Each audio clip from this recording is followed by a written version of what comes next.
Hanggang doon sa Pangpang.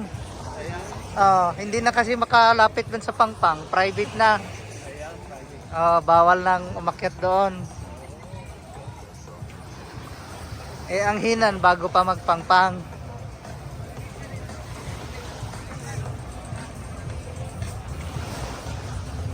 Parang Boracay din.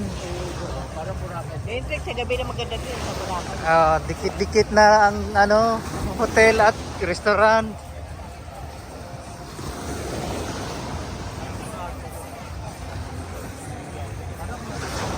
Foreigners mo, ito nila ito. Oo. Kung ano, nakikita ko, sobrang dami ng Konti na nga ito eh. Konti ang tao ngayon.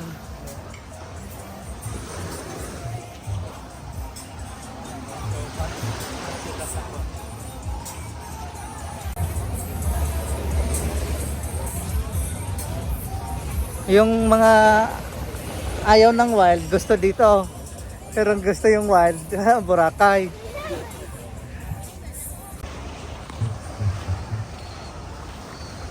Miratas, Alona.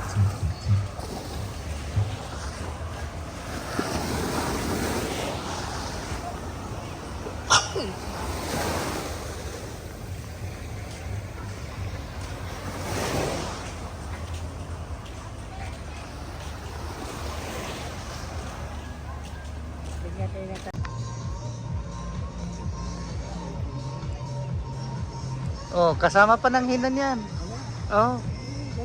Ang lawak nitong Hinan. Parang siya lang mayroon yan, ha? Pero sa laki niyan, bihira pa rin mabakante. Kasi yan ang unang hinahanap ng tao pag nagbubuk dito, nagbakbakasyon dito. Sino may-ari yan? Hindi ko kabisado. Iba-ibang klaseng Hinan sila eh. Sa Boracay nga eh, iba-ibang klaseng Hinan.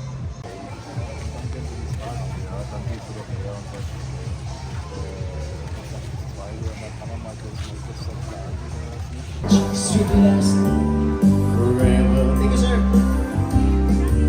It's over now. Nothing left to say. Just my tears and the orchestra playing.